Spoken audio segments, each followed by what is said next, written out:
और बैठे। यीशु मसीह में आप सबको सलाम।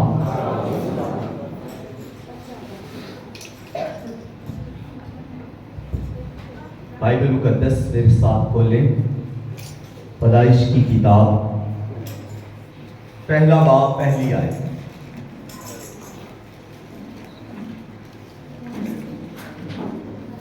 हम बाइबल मुकद्दस की इस किताब को कुछ दिन मुसलसल सीखेंगे, क्योंकि ये पैदाइश की किताब जो जेनेसिस की किताब है, बुक ऑफ जेनेसिस, नहायत मुश्किल तरीन किताब है। लोग समझते हैं कि मुकाशवा सबसे मुश्किल है। लोग समझते हैं दानियल की किताब सबसे मुश्किल है। कुछ ये कहते हैं कि गस्लो गसलात बहुत मुश्किल है या सबसे ज्यादा मुश्किल है, जिस पर खादम बात नहीं करते। लेकिन मैं आपको ये भी बता दूं कि जेनेसिस सबसे मुश्किल किताब है। इसके अंदर गहरे अमीक राज छुपे हुए हैं। तो खुदा की कुदरत के वसीला से, खुदा के रूह की तहरीक से हम इन राज़ों को जो मख्फी हैं जानने की कोशिश करेंगे। तो आज पहली आयत से खुदा के कलाम को सीखेंगे। सबसे पहली आयत बाइबल मुकद्दस की, जो सबसे पहली आयत है, पहला बाब है, वहां पर लिखा है, खुदा ने इब्तिदा में जमीनों आसमान को पैदा किया और जमीन वीरान और सुनसान थी और गहराओं के ऊपर अंधेरा था और खुदा की रूह पानियों की सतह पर जुम्बश करती थी। और खुदा ने कहा रोशनी हो जा, और रोशनी हो गई। खुदा के कलाम के पढ़े सुने और कबूल किए जाने पर खुदा की कसरत के साथ बरकत हो। सब कहे आमीन। जी, अनवान है तारीकी से रोशनी तक, अंधेरे से उजाले तक या तारीकी से रोशनी तक। ये पहला मैसेज होगा, सरमन होगा इस किताब का, जो तारीकी से रोशनी तक है। पैदाइश की पहली किताब, इसमें अगर हम गौर करें तो बाइबल मुकद्दस का जो पहला लफ्ज है वो इंसान नहीं। बाइबल मुकद्दस का पहला लफ्ज किसी मसला से शुरू नहीं होता, या गुनाह से शुरू नहीं होता, या किसी ऐसी चीज से या जमीन से या आसमान से इसको बाइबल मुकद्दस शुरू नहीं करती, बल्कि रूहुल कुद्दस बाइबल मुकद्दस के पहले बाब की पहली आयत का पहला लफ्ज खुदा से शुरू करता है। पहला लफ्ज खुदा है। बाइबल मुकद्दस का पहला लफ्ज खुदा है। इसके लफ्ज के लिए इब्रानी लफ्ज जो इस्तेमाल हुआ है वो है एलोहीम। आप बोल सकते हैं एलोहीम। ये लफ्ज इब्रानी में खुदा के लिए इस्तेमाल हुआ है। आगे मैं इसकी डेफिनेशन करूंगा। और ये लफ्ज खुदा कहां पर है? इब्तिदा में, आगाज में, शुरू में खुदा मौजूद है। जब कुछ भी नहीं तब खुदा मौजूद है। जब तारीख नहीं खुदा मौजूद है। जब वक्त नहीं खुदा मौजूद है। जब सूरज नहीं खुदा मौजूद है। जब जमीन नहीं खुदा मौजूद है। जब आसमान नहीं खुदा मौजूद है। खुदा जब मौजूद है तो फिर खुदा शुरुआत करता है, खुदा आगाज करता है। खुदा ने ही आगाज किया। कब किया? इब्तिदा में, जब कुछ भी नहीं था, कोई चीज नहीं थी। जो आज हम इस दुनिया के अंदर देखते हैं, उस वक्त कुछ भी नहीं था, कुछ नजर नहीं आता था, तब भी खुदा मौजूद था। और जब खुदा मौजूद है तो फिर खुदा सब कुछ कर सकता है, खुदा सब कुछ पैदा कर सकता है। आज हमारी जिंदगी में भी खुदा अगर मौजूद है तो फिर नई जिंदगी का आगाज होगा। अगर खुदा हमारी जिंदगी के अंदर मौजूद है तो फिर वो हमें नई उम्मीद देगा, यानी नई उम्मीद का आगाज होगा। और अगर खुदा हमारी जिंदगी के अंदर मौजूद है तो फिर नई शुरुआत होगी। हालेलुया। खुदा मौजूद होगा। तो अब हमने ये देखना है कि हमारी जिंदगी में कई बार प्रॉब्लम्स खड़ी हो जाती हैं, प्रॉब्लम्स आ जाती है। जैसे किसी की खिदमत रुक गई, किसी की खिदमत रुक गई, किसी का घर टूट गया, किसी का रिलेशन टूट गया, रिश्ता टूट गया, और किसी का बैंक बैलेंस खत्म हो गया, बिजनेस खत्म हो गया, किसी के बच्चे निकाह हो गए, बुरी राहों पर चल पड़े। तो क्या इंसान उस वक्त ये नहीं कहता कि मेरा तो कुछ नहीं रहा, मेरा तो ये भी खत्म हो गया, मेरा तो ये भी खत्म हो गया, ये भी खत्म हो गया? तो ऐसी सिचुएशन के अंदर खुदा याद रखे मौजूद है। और जब खुदा मौजूद है तो खुदा शुरुआत करता है नई शुरुआत। जब कुछ भी नहीं था तब भी खुदा ने नई शुरुआत की। तो नई शुरुआत खुदा ने क्या की? खुदा ने क्या किया?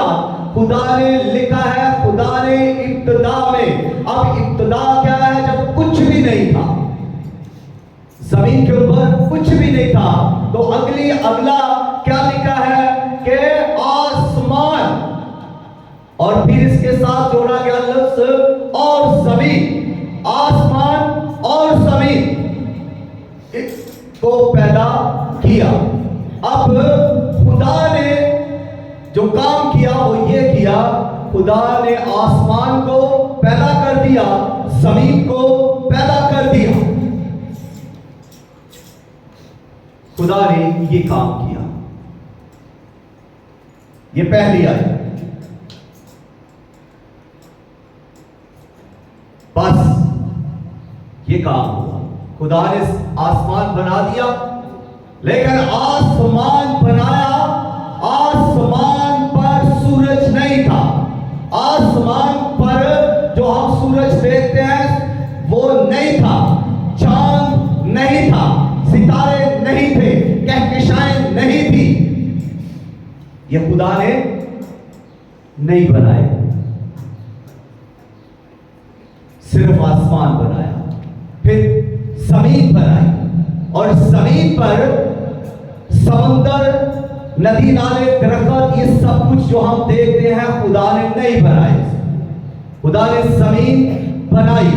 और अगली आयत, दूसरी आयत जब हम पढ़ते हैं तो यहां पर क्या लिखा है?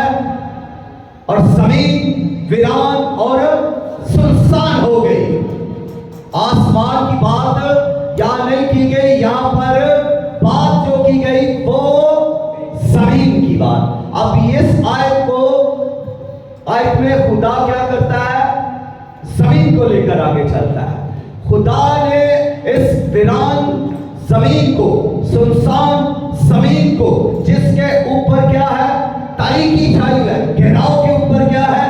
तारीकी है, अंधेरा है। इस जमीन को खुदा ने लिया, इस पर काम हुआ। और इस पर कैसे काम हुआ? दो चीजें, एलोहीम लफ्ज जो है वो काम कर रहा है। तखलीक उसने, एलोहीम के अंदर क्या है? तस्लीस, बाप, बेटा, रूहुल कुद्दस, ये एलोहीम के अंदर है। और एलोहीम के अंदर जब तीनों है, तो बाप मंसूबा देता है, खुदा बाप क्या करता है, मंसूबा बनाता है, और खुदा बेटा यानी कलमा कलाम क्या करता है, इसकी तख्लीक करता है, इसको पैदा करता है, और फिर रूहुल कुद्दस, खुदा रूहुल कुद्दस क्या करता है, रूहुल कुद्दस इसमें जिंदगी भर देता है, जिंदगी को पैदा करता है। अब लफ्ज लिखा है पैदा किया, पैदा किया का मतलब ये, इसको इब्रानी में इस लफ्ज के लिए जो इस लफ्ज इस्तेमाल हुआ वो है पारा। पारा, पारा का मतलब है पैदा करना, और ये लफ्ज सिर्फ खुदा के लिए इस्तेमाल होता है। अब खुदा पैदा करता है, इंसान पैदा नहीं करता।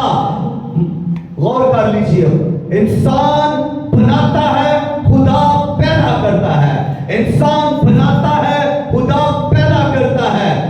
इंसान पैदा नहीं करता, खुदा बगैर सोर्सेस के पैदा करता है, खुदा बगैर मटेरियल के पैदा करता है। खुदा ने जब आसमान और जमीन को बनाया तो उस वक्त अदम था, कुछ भी नहीं था, नथिंग था, आउट ऑफ नथिंग, कुछ भी नहीं था।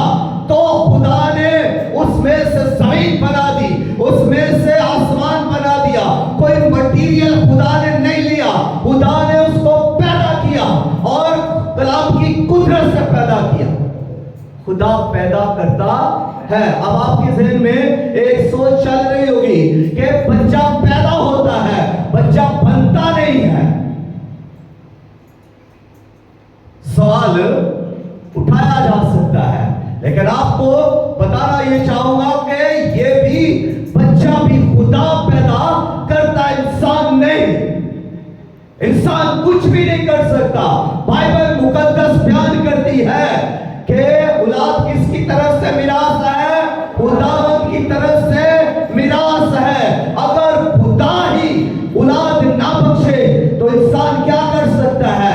ना इंसान औलाद बना सकता है, ना मर्द बना सकता है, ना औरत बना सकता है, ना पैदा कर सकता है। तो पैदा कौन करता है? खुदा पैदा करता है। और यही बात है कि इंसान सिर्फ बनाता है, उसने पंखा बना लिया, इंसान ने बल्ब बना लिया, इंसान ने ऐसी चीजें, कुर्सियां, मेज, टेबल जो हम देख रहे हैं इसके अंदर इंसान बना रहा है। इंसान भी क्रिएटर है, खुदा भी क्रिएटर है। खुदा भी पैदा करता है, बनाता है, तख्लीक करता है, और इंसान भी तख्लीक करता है। फर्क कितना है? खुदा पैदा करता है, इंसान बनाता है। और इंसान को मटेरियल चाहिए। इंसान को जब इंसान ने बल्ब बनाया तो इसके लिए उसको मटेरियल चाहिए था, लेकिन खुदा ने जब रोशनी को बनाना था तो खुदा को कोई मटेरियल की जरूरत ना पड़ी। इंसान को कुर्सी बनाने के लिए मटेरियल की जरूरत पड़ती है, और वो दरख्त काटेगा, लकड़ी लाएगा, कील लाएगा, जो चीजें उसको दरकार है वो लाएगा तो कुर्सी बनेगी, मेज बनेगा, और कुछ चीज बनेगी। लेकिन खुदा को कुछ नहीं चाहिए, कोई मटेरियल नहीं चाहिए। खुदा जिस वक्त चाहे, जब चाहे, जिस घड़ी चाहे, जब चाहे, अपनी मर्जी से चाहे पैदा कर सकता है। और खुदा को लोग अपने वक्त में कैद करना चाहते हैं। आज की प्रॉब्लम यही है कि आज जो इंसान पढ़ा लिखा है, आज जो इंसान तजर्बे करता है, आज जो इंसान अपने आप को बड़ा तनाव, अक्लमंद, होशियार और चालाक समझता है, और सवाल पर सवाल करता है, चालाकियां करता है, होशियारियां दिखाता है, वो इंसान क्या करता है कि वो इंसान खुदा के साथ अपनी मुसाहमत करता है।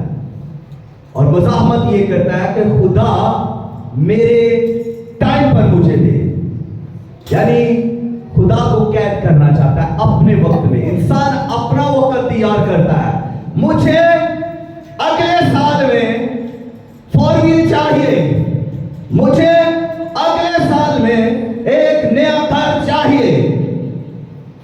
इंसान हदें मुकर्रर करता है और बात किससे करता है? एलोहीम से, खुदा से।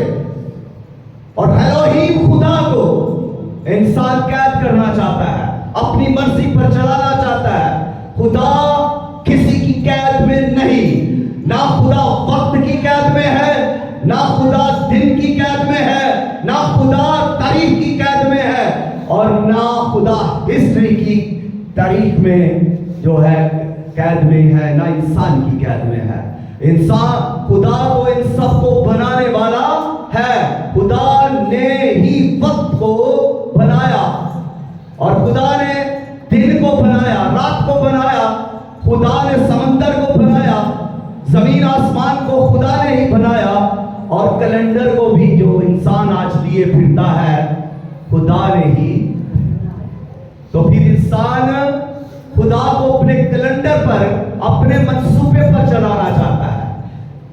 हम समझते नहीं है कि हम मखलूक होकर खालिक को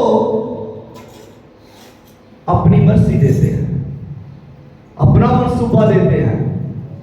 हालांकि खुदा ने हर चीज को एक मकसद के लिए पैदा किया, यहां तक कि इंसान को भी खुदा ने मकसद के लिए पैदा किया है। हर इंसान की जिंदगी में मकसद है, कोई भी इंसान बगैर मकसद पैदा नहीं हुआ। जेल में बातें बिठाएं, अपने आप को कलाम के मुताबिक डाले, सख्त ना बने, नरम होने की कोशिश करें कि खुदा आपकी जिंदगी में मंसूबा रखता है। और भाई आपका खालिक आपकी जिंदगी में मकसद रखता है, आपका मालिक आपकी जिंदगी में मकसद रखता है, लेकिन हम तो खुद मालिक बनने की कोशिश करते हैं, खुदा पर अपनी मर्जी को ठोंसते हैं, ये कर, फिर कहते हैं हमारी दुआएं सुनी नहीं जा रही, हमारी दुआओं का जवाब नहीं आ रहा। हम पहली बात है कि दुआ करते नहीं, अगर कर भी ले थोड़ी सी तो जवाब चाहिए अभी, मेरे लिए ये हो जाए। खुदा जो बोलता है वो ही होता है, इंसान जब बोलता है इंसान के लिए भी वो होता है। इसलिए जब इंसान अच्छे लफ्ज बोलता है अच्छा होता है, जब बुरे लफ्ज बोलता है बुरा होता है। इंसान खुदा से ये तवक्को करता है कि इंसान खुदा मेरी मर्जी पर चले, तो खुदा चाहता है कि इंसान मेरी मर्जी पर चले। हमारा मेडिएटर, हमारा खुदावंद यीशु मसीह, जिसने हमारा फिदिया दिया, जो सलीब के ऊपर हमारे लिए मर गया, दफन हुआ, तीसरे दिन जिंदा हुआ, जिस पर ईमान रखते हुए हम निजात पाते हैं, उसने भी यही कहा कि बाप तेरी मर्जी पूरी हो, मेरी मर्जी नहीं बल्कि तेरी मर्जी पूरी हो।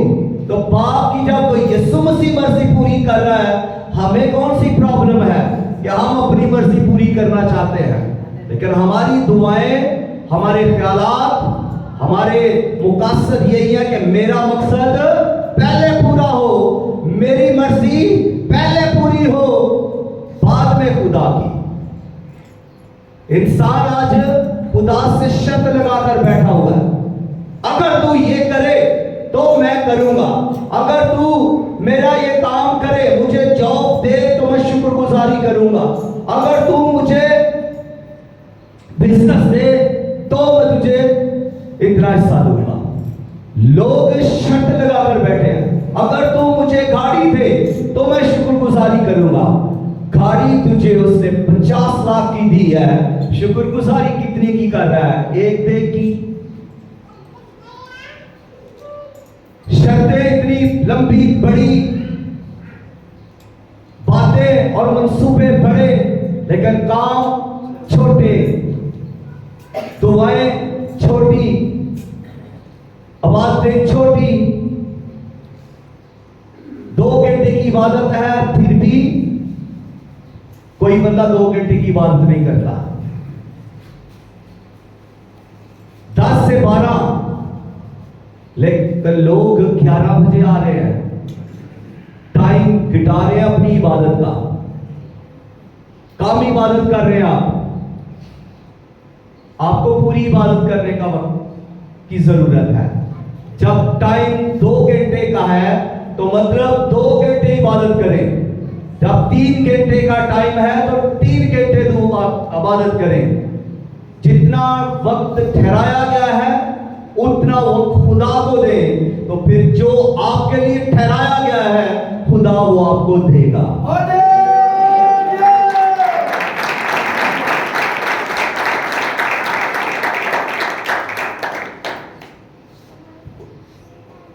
घेराव के ऊपर क्या था? अंधेरा। जमीन क्या थी? वीरान और सुनसान। अगर यह पूछा जाए कि जमीन वीरान और सुनसान क्यों थी, या इसको किसने वीरान और सुनसान किया, या क्या यह वीरान और सुनसान ही बनी थी?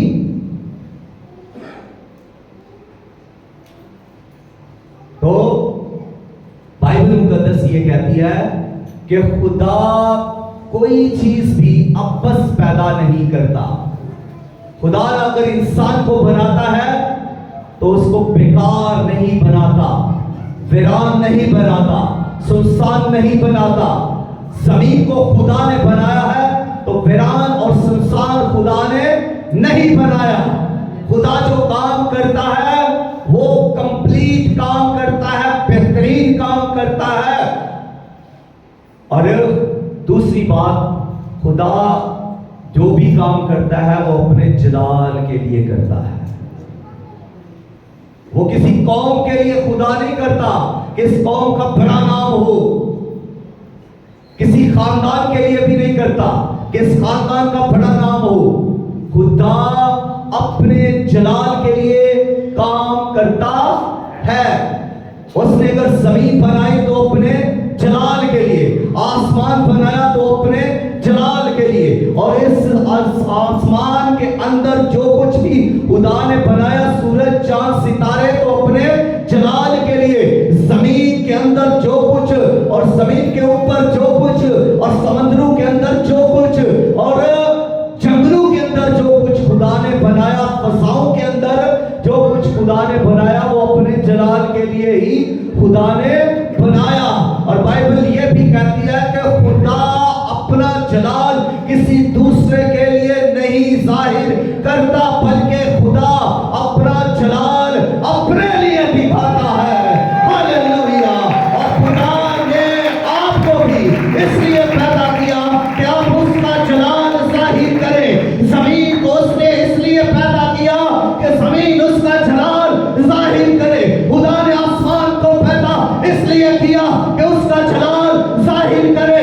सूरज को आप जब देखते हैं तो आप उसकी कुदरत की तारीफ करते हैं, खुदा को जलाल देते हैं। चांद को देखते हैं, खुदा को जलाल देते हैं। और समुद्रों को देखते हैं, खुदा को जलाल देते हैं। दरियाओं को देखते हैं, खुदा को जलाल देते हैं। कहकशाओं को देखते हैं, सितारों को देखते हैं, सितारों को सियारों को देखकर खुदा को जलाल देते हैं। और आज की दुनिया में खुदा के बड़े बड़े काम जो आपकी जिंदगी में रूनुमा होते हैं, जो आज भी जिंदा खुदा जो कदीम से है, जो इब्तिदा में था और अब भी है और हमेशा तक रहेगा, वो असली खुदा, अपनी खुदा आज भी अपनी कुदरत से बड़े बड़े काम कर रहा है।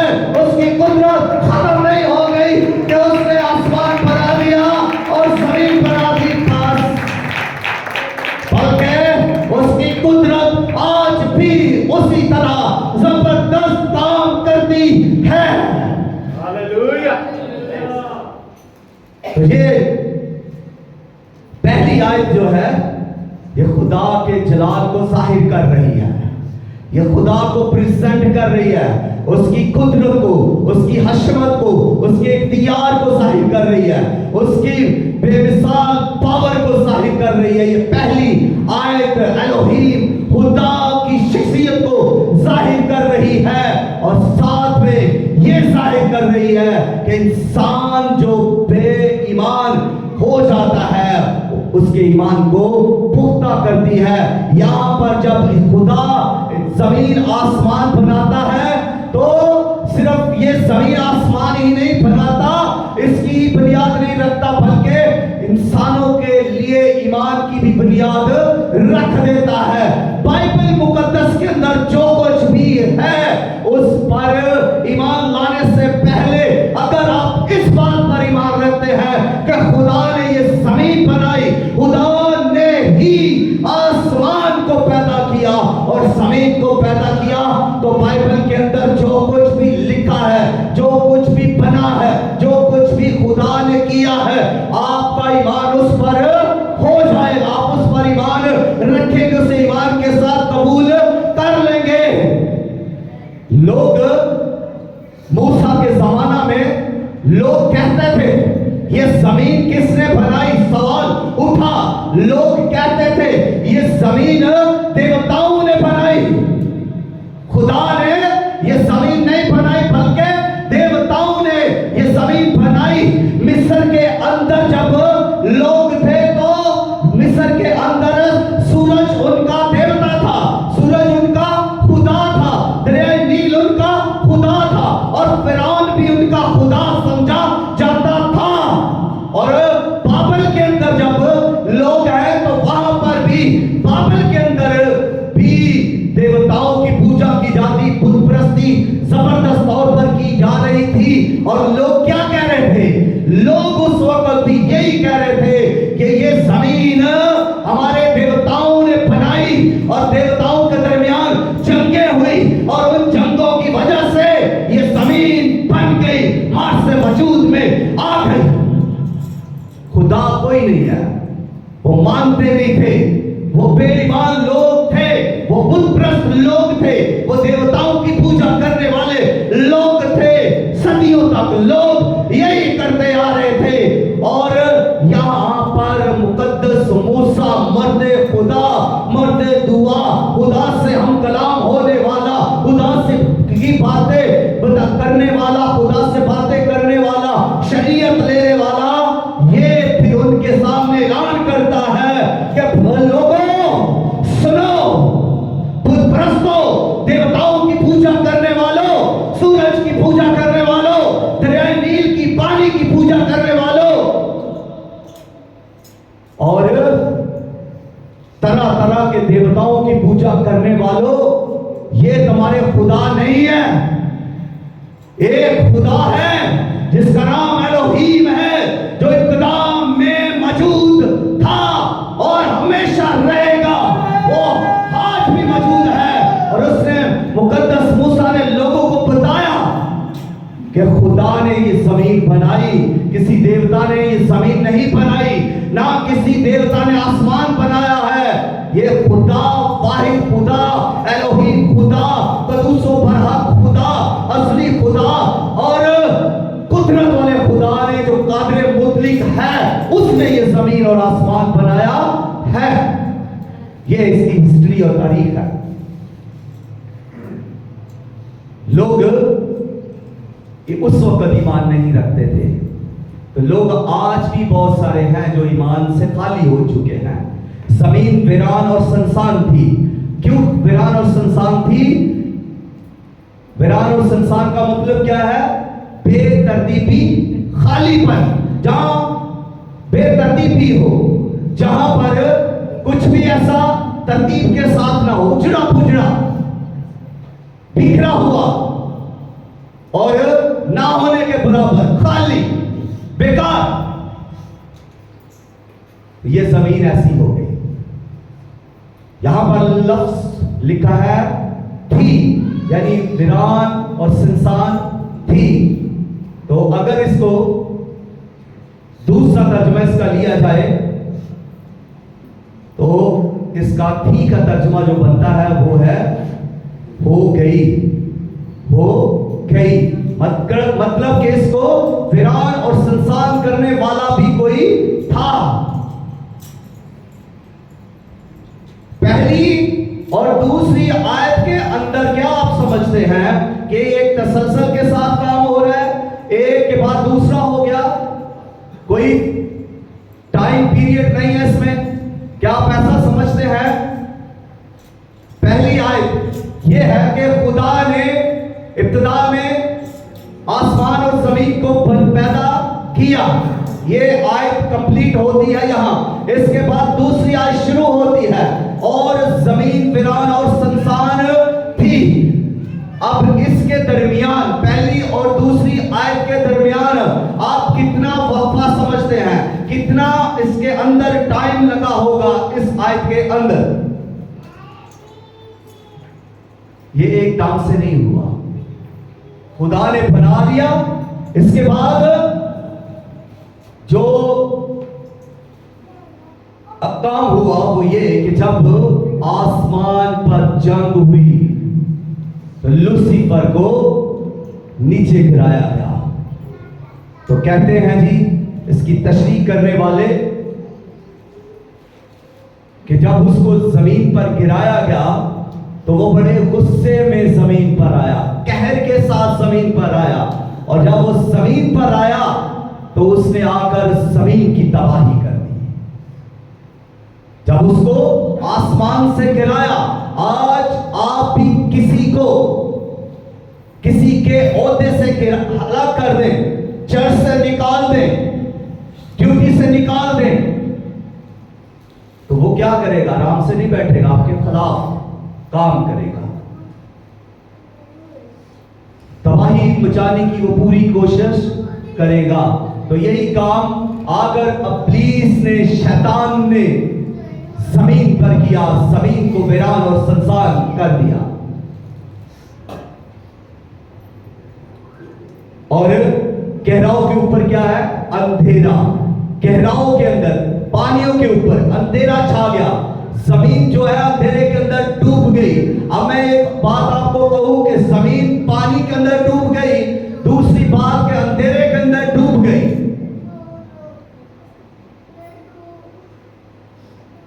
बाइबल कहती है जमीन पानी के अंदर से निकली, पानी के अंदर से निकली, और जमीन के चारों तरफ, ऊपर नीचे, हर जगह पर पानी था। और जमीन पानी के अंदर से बाहर आई, बाहर निकली। कब निकली? और इसके ऊपर भी, पानी के ऊपर एक और तय थी, वो क्या थी? तारीकी, अंधेरा। अब जमीन देखिए कहां, कैसे, किस तरह से उसने बर्बाद कर दी, जमीन को वीरान कर दिया, सुनसान कर दिया, पानी के अंदर चली गई और तारीकी के अंदर चली गई। और इसके बाद अगला इसी आयत में लिखा है कि खुदा की रूह क्या कर रही है? पानी पर जुम्बश कर रही है। लोग कहते हैं पानियों पर। अब पानियों पर जुम्बश कर रही थी या पानी पर जुम्बश कर रही थी? जी क्लियर कर ले, पानी पर। जब भी आपके सामने कोई ये लफ्ज कहे कि पानियों पर खुदा की रूह जुम्बश कर रही थी, तो उसको बताएं कि बाइबल मुकद्दस के अंदर लिखा है कि पानी की सतह पर, पानी उस वक्त एक ही पानी था, कोई समंदर नहीं था, कोई दरिया नहीं था, कोई नदी नाला नहीं था, कुछ भी ऐसा नहीं था, सिर्फ एक ही पानी था जिसके अंदर जमीन डूबी हुई थी। जहां से जमीन बाहर आई, उसी पानी पर रूहुल कुद्दस जुम्बश कर रहा है, रूहुल कुद्दस हरकत कर रहा है, रूहुल कुद्दस काम कर रहा है। रूहुल कुद्दस ने उस पानी को क्या किया? उसमें से जमीन को अलग किया और जमीन जो है वो सामने आई। और इसके ऊपर एक और चीज थी, तारीकी। तारीकी को खुदा ने क्या किया? दूर करना था। अब तरीकी को खत्म करना था, तो क्या किया खुदा ने? तरीकी को तो दूर नहीं किया, तरीके को खत्म नहीं किया। खुदा ने क्या किया? खुदा ने रोशनी को लाया, खुदा रोशनी लेकर आया ताकि अंधेरा खुद में खुद दूर हो जाए। आपका दुश्मन जो आपको बर्बाद करने की कोशिश कर रहा है, आप उसको दूर नहीं कर सकते, लेकिन अगर आपके चाहने वाले आपके साथ मिल जाएं तो दुश्मन को पीछे हट जाएगा। तो खुदा ने यही काम किया। खुदा ने फिर कहा रोशनी हो जा। खुदा बोला, ये पहली बार है, ये फर्स्ट टाइम है। खुदा एलोहीम, खुदा बोला। बाइबल मुकद्दस में पहली बार खुदा बोला। सवाल ये भी है कि अगर कोई आपसे कहे कि खुदा ने सबसे पहले कहां पर बात की, तो आप वो बताएं कि जब खुदा ने कहा रोशनी हो जा, तब खुदा पहली बार बोला। और जब खुदा बोलता है तो फिर चीजें वाज़े वजूद में आती है। और खुदा बोला, खुदा ने कहा कि रोशनी हो जा, रोशनी उसी वक्त हो गई, टाइम नहीं लिया। खुदा बोलता है, चीजें बनती जाती है। तो आगे हम इसको देखेंगे। शार्टली आपको बताने लगा हूं, ये खुदा जो बोला तो रोशनी बन गई। ये रोशनी फिर आगे चलकर यीशु मसीह में मुजस्सम इंसान बन गई। कलमा, खुदा बोला, कलाम सादर हुआ, कलाम में से रोशनी निकली। और रोशनी जब बोलने से पैदा हुई तो वही रोशनी फिर जिस्म बन के इंसान, जिस्म इख्तियार करके इंसान बन गई। और रोशनी इंसान बन गई। और इंसान बनने के बाद उसने कहा मैं दुनिया का नूर हूं। और फिर उसी रोशनी ने आगे बोला कि तुम दुनिया के नूर हो। वो रोशनी आप किस में चली गई? ईमानदारों में। और काम क्या हुआ? जमीन कहां से निकली? पानी से। जब आप ईमानदारों यीशु मसीह पर ईमान रखते हुए जब आप पानी में से निकलते हैं तो आपके अंदर एक चीज काम करती है, और वो खुदा का कलाम, रोशनी आपके अंदर जारी होती है। फिर तुम दुनिया का नूर बन जाते हो। वही रोशनी आपके अंदर, लेकिन इसको बढ़ाना है, इसको कायम करना है, इसको दुनिया तक लाना है। खुदा इस कलाम के वसीला से आप सबों को बरकत दे। आमीन। बाकी अगले